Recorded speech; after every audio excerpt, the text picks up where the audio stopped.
আজকাল সবার হাতে হাতে স্মার্টফোন, কম্পিউটার, ল্যাপটপ ইত্যাদি ডিজিটাল ডিভাইস থাকার কারণে প্রত্যেকেই এখন ঘরে বসে ইন্টারনেটের মাধ্যমে গেমে বাজি ধরে ইনকাম করছে লাখ লাখ টাকা। বন্ধুরা, কিভাবে 1xBet অ্যাপসে আপনি ভেরিফাই অ্যাকাউন্ট করে ইনকাম করবেন দেখাবো এই ভিডিওতে। এর জন্য আপনাকে ক্রোম অথবা যে কোনো ব্রাউজারে যেতে হবে। তারপর 1xBet অ্যাপসটি ডাউনলোড করবেন। ডাউনলোড করে অ্যাপসটি ওপেন করবেন। তারপর রেজিস্ট্রেশন অপশনে ক্লিক করে দিবেন। এরপর সহজভাবে অ্যাকাউন্টটি খোলার জন্য ইন ওয়ান ক্লিক অপশনে চাপ দিবেন। আরেকটি নতুন পেজে নিয়ে আসবে। এখানে সব কিছু ঠিক থাকবে।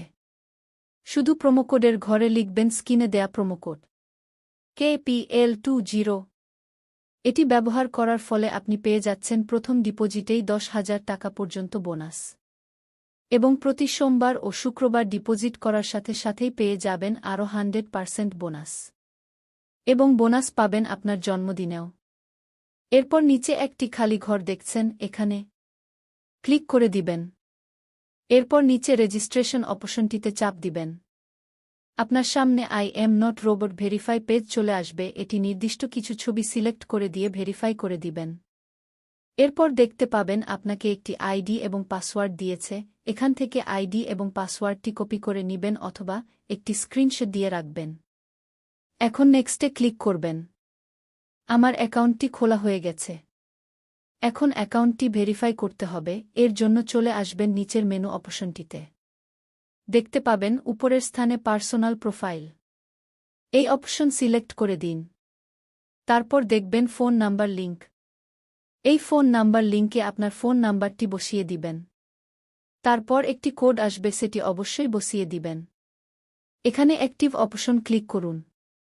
এখন এই ইন্টার ডিটেইলস অপশনে ক্লিক করে দিবেন। তারপর দেখতে পাবেন আপনাকে এরকম একটি ফর্ম দেওয়া হয়েছে। এই স্থানে আপনার এনআইডির তথ্যের সাথে মিল রেখে আপনার তথ্যগুলো বসিয়ে দিবেন। প্রথমে আপনার নাম লিখে দিবেন। এরপর সারনেমে আপনার শেষ অংশটা লিখে দেবেন। নিচে থাকা ডেট অফ বার্থ, এই অপশনটিতে আপনি আপনার জন্ম তারিখ লিখে দেবেন। এরপর দেখতে পাবেন প্লেস অফ বার্থ, এখানে আপনার জন্মস্থানটি লিখে দেবেন। রিজিয়ন অপশনে লিখুন বাংলাদেশ। তারপর সিটিতে ঢাকা লিখবেন। রেসিডেন্সি অ্যাড্রেস, এখানে আপনার জেলাটি লিখে দিবেন। ডকুমেন্ট টাইপ অপশনটিতে আপনি ন্যাশনাল আইডি কার্ডটি সিলেক্ট করে দিবেন। সিরিজ অপশনটিতে 1 লিখে দেবেন। ডকুমেন্ট নাম্বারে আপনার এনআইডি কার্ডের নম্বরটি লিখে দিবেন। আপনার যদি এনআইডি কার্ড না থাকে, যে কারো এনআইডি কার্ড দিয়ে ভেরিফাই করতে পারবেন, কোনো সমস্যা হবে না। চাইলে আপনার নাম্বারটিও দিতে পারবেন। এরপর নিচে থাকা ডেট অফ ইস্যু অপশনে এনআইডি কার্ডের উল্টো পাশে দেওয়া ইস্যু নাম্বারটি লিখে দেবেন। ইস্যুড বাই বাংলাদেশ গভর্নমেন্ট লিখে দেবেন। এরপর সবকিছু ঠিক থাকলে অ্যাকাউন্টটি ভেরিফাই হয়ে যাবে। নিচে থাকা টিক মার্কে ক্লিক করে দেবেন। এই যে দেখতে পাচ্ছেন আমার অ্যাকাউন্ট ভেরিফাই হয়ে গেছে। এখন দেখব কিভাবে ডিপোজিট করতে হয় অ্যাকাউন্টে। এর জন্য ডিপোজিট অপশন সিলেক্ট করবেন। ডিপোজিট করার জন্য নতুন একটি পেজে নিয়ে আসবে। এরপর দেখতে পাবেন বিকাশ, নগদ, রকেট উপায় আরও অনেক মাধ্যম। আপনি যে কোনো মাধ্যম হতে লেনদেন করতে পারবেন। আমি নগদ সিলেক্ট করে দিলাম। এখানে দেখতে পাবেন নগদ ওয়ালেট নাম্বার দেয়া আছে। এখান থেকে নাম্বারটি কপি করে নিবেন। অবশ্যই এখানে নাম্বার পরিবর্তন হয়। যখনই ডিপোজিট করবেন এখান থেকে নাম্বার কপি করে নিবেন। তারপর টাকা ক্যাশ আউট করবেন।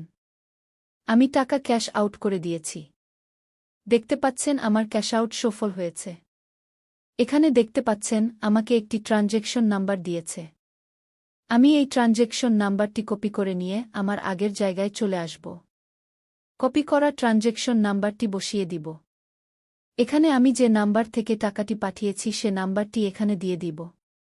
তারপর কত টাকা ক্যাশ আউট করেছি তা লিখে দিব। কনফার্ম বাটনে চাপ দেওয়ার পর দেখতে পাচ্ছেন আমার ডিপোজিটটি সাকসেসফুল হয়েছে। বন্ধুরা, ভিডিওটি দেখে যদি আপনার ভালো লেগে থাকে তাহলে অবশ্যই একটি লাইক দিবেন।